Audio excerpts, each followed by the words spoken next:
మహాభారతంలో పంచపాండవుల్లో ఇద్దరు నకులుడు సహదేవుడు. నకులు సహదేవుడు తల్లి మాద్రి. కుంతి మంత్రోపదేశం మాద్రికి చెప్పడం వల్ల నకుల సహదేవులు జన్మించారు. నకులు సహదేవుల్లో ఫస్ట్ నకులుడు. నకులుడు పాండవ నాలుగవవాడు. మహాభారత ఇతిహాసంలో అశ్విని దేవతల అంశ.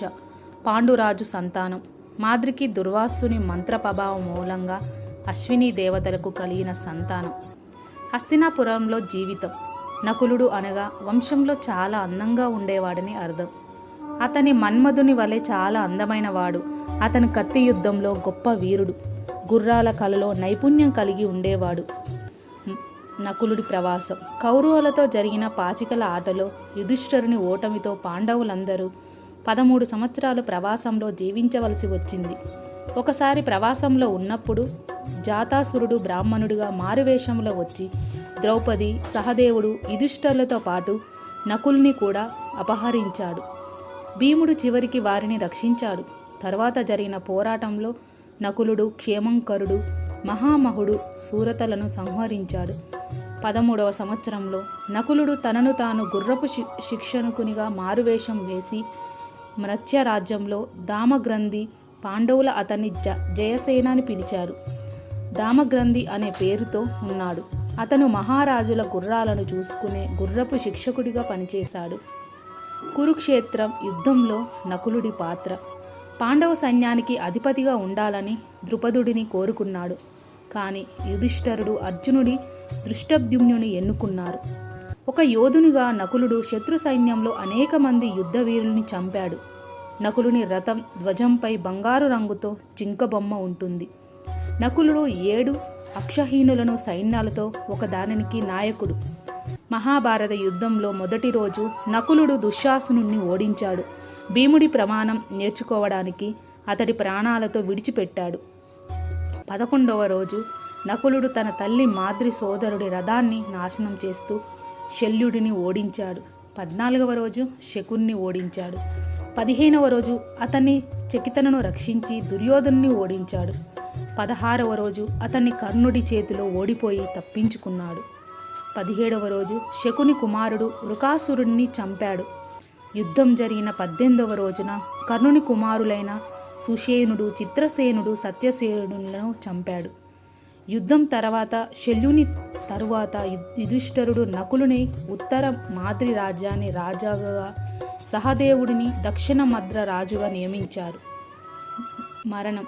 కలియుగం ప్రారంభమైన తర్వాత కృష్ణుడు నిష్క్రమణ తర్వాత పాండవుల రాజ్యాన్ని త్యజించారు. పాండవులు వస్తువులు సంపదలన్నింటినీ విడిచిపెట్టి ఒక కుక్కతో కలిసి హిమాలయాలకు వారి చివరి తీర్థయాత్ర చేశారు. యుధిష్ఠిరుడు తప్ప పాండవులందరూ బలహీనపడి స్వర్గానికి చేరేలోపు మరణించారు. ద్రౌపది, సహదేవుడు మొదట మరణించారు. తరువాత నకులుడు 3వ స్థానంలో నిలిచాడు. నకులుడు ఎందుకు పడిపోయాడని భీముడు యుధిష్ఠిరుని అడిగినప్పుడు యుధిష్ఠిరుడు నకులుని అతని అందం పట్ల గర్వం అని అతన్ని కంటే అందమైన వారు ఎవరూ లేరని నమ్మకం ఉందని తెలుపుతాడు. ప్రత్యేక నైపుణ్యాలు నకులుడిలో. గుర్రపు పెంపకం. కృష్ణుని చేతిలో నరకాసురుడు మరణించిన తర్వాత గుర్రపు పెంపకం శిక్షణ గురించి నకులుడు లోతైన అవగాహన పొందినట్లు మహాభారతంలో రాయబడింది. విరాటరాజుతో సంభాషణలో నకులుడు గుర్రాలకు సంబంధించి అన్ని అనారోగ్యాలకు చికిత్స చేసే కళను తెలుసుకున్నానని పేర్కొన్నాడు. అతను చాలా నైపుణ్యం కలిగిన రథసారథి కూడా. ఆయుర్వేదం. వైద్యులైన అశ్విని కుమారుల కుమారుడు కావడంతో నకులుడు కూడా ఆయుర్వేదంలో నిపుణుడని నమ్ముతారు. నకులుడు ఖడ్గవీరుడు. నకులుడు తెలివైన ఖడ్గవీరుడు. కురుక్షేత్ర యుద్ధం 18వ రోజున కర్ణ కుమారులను చంపేటప్పుడు అతను తన కత్తి నైపుణ్యాన్ని చూపించాడు. 5వవాడు సహదేవుడు. సహదేవుడు మహాభారత ఇతిహాసంలో పాండవుల్లో 5వవాడు. అశ్విని దేవతల అంశం. పాండురాజు శాపవశాన భార్యలతో సంయోగించడానికి నిరోధించబడినందున అతని కోరికపై కుంతి తెలిపిన మంత్రాన్ని అనుష్ఠించి మాద్రి అశ్విని దేవతలచే నకుల సహదేవులకు జన్మనిచ్చింది.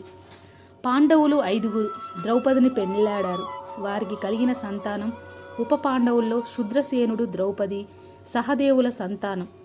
ఈ బిడ్డ కృత్తిక నక్షత్ర లగ్నంలో జన్మించాడు. సహదేవుడు మాద్రరాజు ద్యుతిమతి కుమార్తె అయిన విజయను కూడా స్వయంవరంలో పెళ్లాడాడు. వారికి కలిగిన పుత్రుడు సహోత్రుడు మగధరాజు జరాసంధుని కుమార్తెను పెళ్లాడాడు. ద్రోణాచార్యుని విద్య శిక్షణలో సహదేవుడు ఖడ్గయుద్ధంలో ప్రవీణులయ్యాడు. అజ్ఞాతవాస సమయంలో సహదేవుడు తంత్రపాలన అనే పేరుతో విరాటరాజు కొలువులో గోపాలకునిగా చేరాడు. ఆ సమయంలో తమను వంచిన శకునుని హతం చేస్తానని సహదేవుడు ప్రతిజ్ఞ చేశాడు.